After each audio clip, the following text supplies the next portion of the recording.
Hello everyone, this is Trent, and I wanted to put together this short video about tips and tricks of doing cats makeup. This isn't about a specific makeup or character, but just a general overview of some of the techniques you might need to use. First up with blending, there are basically two ways to blend makeup, either using your fingers and hands or using a sponge. If you're going to use the sponge method, I recommend that you wet the sponge thoroughly before you begin. It softens the sponge, and having the water in the sponge prevents it from soaking up the oil-based makeups that we're going to be using. You can see that after moistening the sponge has grown in size too. I recommend bending the sponge in half so you have a nice rounded surface to start blending with. Now as you see, as I started blending, I used a little too much pressure and it's starting to wipe off some of the makeup, which I will go back and fix later. But this is one of the reasons I actually don't prefer using a sponge, because it's a lot harder to control the pressure and a lot more difficult to get an even blend. But basically, this step is simple, but a lot of people don't spend enough time blending the large areas of makeup. Now, as I said before, I prefer the finger method to the sponge method, and essentially it's taking your fingers and hands and tapping up and down in a pouncing motion to blend the makeup. And I think that on top of just having more control, the body heat from your fingers actually helps the makeup blend too. And you can get some really nice transitions and blends using this makeup technique. I'm going to continue, patting to blend the makeup. You can see now that I'm blending two colors together as opposed to just trying to even out the white. I'm now trying to create a transition between the white and the gray makeup. Now, not all of you will need to blend every area of your makeup, but almost everyone has areas where there needs to be a transition between two colors. And the tapping technique is really the best way of doing it. Once again, you can do it with the sponge if you don't want to use your fingers, but I think having an old towel around to wipe your hands in between colors is a really great way to keep your hands clean, and it's just a better way of controlling the makeup.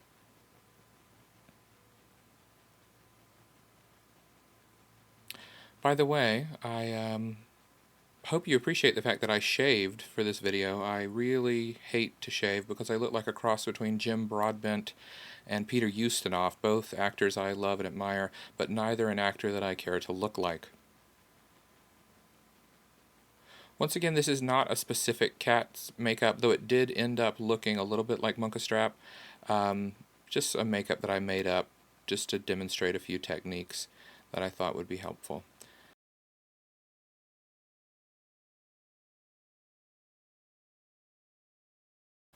Now you notice I didn't put any makeup on the tip of my nose. Obviously I'm going to wipe off most of the makeup to put the nose on anyway, so I didn't bother there. Here you see me putting the extra white makeup on, just to get a little better coverage, and then using the palm of my hand, which is a technique taught to me by a prominent clown, actually, who uses the palms of her hands to blend her makeup. Next we're going to do the nose and the mouth. They're fairly simple, but a few tips is, first of all, to wipe off the excess makeup where you want the nose to go so that it's not going to be blending with the color underneath. Some areas that's not a problem, but the nose needs to be pretty sharp and well defined.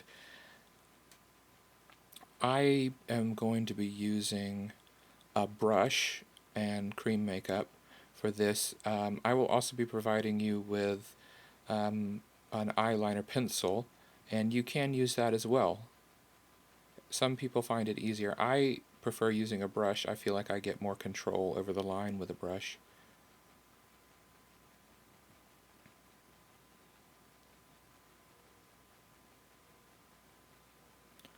I think some people have a tendency to want to make the nose a little too big when they're doing the cat's makeup. You notice I'm not going all the way out to the edge of my nostrils.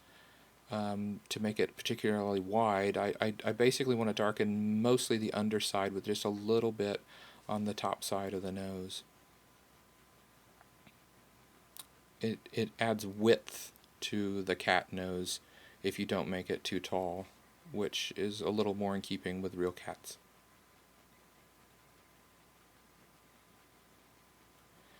Once again, one of the great things about using a cream-based makeup is you can always fix mistakes really easily until you powder it. Once you powder it, it's set forever. Or at least until you remove it.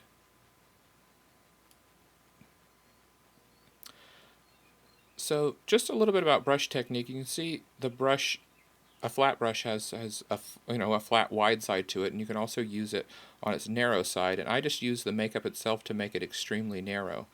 Now when doing the lines of the mouth, you definitely want to smile because you'll be making facial expressions with the makeup, so go ahead and make them. And you'll notice me doing this throughout this video, is making stupid faces, because you want the makeup to fit with your own face. So the corners of the mouth are drawn in while making a smiling facial expression. That way you know it'll look good when you're performing as well. The line down the middle of the muzzle is difficult for some people. I prefer to hold the brush at the very end of the handle, which will give me a very light touch, and then slowly drag the brush through the makeup, because you don't want too much of the white blending with the black. And now that I got my baseline in nice and thin and delicate, I'm going to thicken it up just a little bit so it can be seen from stage and broaden out the base of it. Now an interesting point when doing the mouth is to not fill in the whole line of the mouth, because what will happen is it will transfer to the bottom lip, which is obviously not what we want if your makeup design has just a line painted on the upper lip. Next up, we're going to do the eyeliner. Now I'm using the cheapest, oldest eyeliner that I could find, not because I wanted to, but because that's all I could find. I've actually splurged and bought for the cast Kryolan eyeliners, which is pretty much the best theatrical makeup brand in the world, imported from Germany just for you guys. So those pencils are really nice. You'll make sure you want to keep it sharp. Now here's a good point. It's very similar to the mouth. Is you want to draw on your sort of winged eyeliner, if your character has that, while your eyes are open. So I'm drawing on both the inside and the outside extension while my eyes are open, because most of the time your eyes will be open on stage, or at least I'm hoping they will be. It would be a very strange production of Cats if your eyes were closed the whole time. And it's also easier to get it even. Now a lot of people will have this slanting, sloping sort of line that goes down on the bottom line of the eye. It's a very elegant shape, and it can take a little practice to get used to it. I personally do like to start with the inner end of it and then go back and connect it with the outer wing of the eye. I think you get a much better and much more balanced makeup if you do it that way. Sometimes when you're going from the outside in, the skin pulls a little bit and it's difficult to get a clean line. Now, when it comes to lining the top lid, obviously you can't do it with both your eyes closed, and you can't do it with both your eyes open. I am attempting to do that now, but it becomes difficult, especially with me, who normally wears glasses and can't see particularly well without them. Now, when it comes to lining the top lid, obviously you can't do it with both your eyes closed, and you can't do it with both your eyes open. I am attempting to do that now, but it becomes difficult, especially with me, who normally wears glasses and can't see particularly well without them. So I don't do the best of jobs here, but do what you need to do to get the top line lined. When you're all done, you can go back with a brush with whatever your base coat is. In this case it's white, and just touch up around the edges, which will also brighten and sharpen the makeup as seen from stage. And there's your basic cat eyeliner. Up next is stripes. It may seem like something relatively simple, but a lot of people are apprehensive when putting stripes on. I recommend starting by putting dots where you want the stripes to end, and then also I'm pressing the handle of the brush slightly into the makeup, which leaves a faint line where the handle was, and I can actually follow those lines to get a nice straight line. Other than that, it's basically drawing it and filling it in to whatever shape that you need. But as I said, using the brush to gently press a straight line into your base makeup will really give you a good guideline. That is all. Next is powdering, and it very much is the most important step. Powdering is what sets your makeup so that it doesn't smudge, smear, or come off during performance. I'm using a powder puff, which I'll be providing with plenty of powder. A lot of people are very apprehensive when powdering. We will remove any excess later, but the makeup needs to be powdered so that the oils in the makeup can be absorbed by the powder and prevent the makeup from sliding around on the face. Once again, use plenty of powder on the puff so that you're not just smearing the makeup that's underneath it, and press fairly hard into the face once you've got the powdering started, so that you really are pushing powder as deep as you can into the makeup to absorb the oils. This powder is translucent, so it will pretty much take on the color of whatever's underneath it. You may notice a little bit of dulling, but we can take care of that later by using a little water on top of the powdered makeup. Now, you may think that you're done, but you need to let the powder sit on the skin so that it can absorb the oil for, I would say, at least a full minute. So, through the magic of movies, a minute has passed, and we're ready to knock off the extra powder using a powder brush. Unfortunately, I will not be providing you with a powder brush. It's a pretty much standard piece of makeup kit that can be had relatively inexpensively. As you will remember from the mouth segment, I did not complete the mouth line because I didn't want it to transfer to the bottom lip.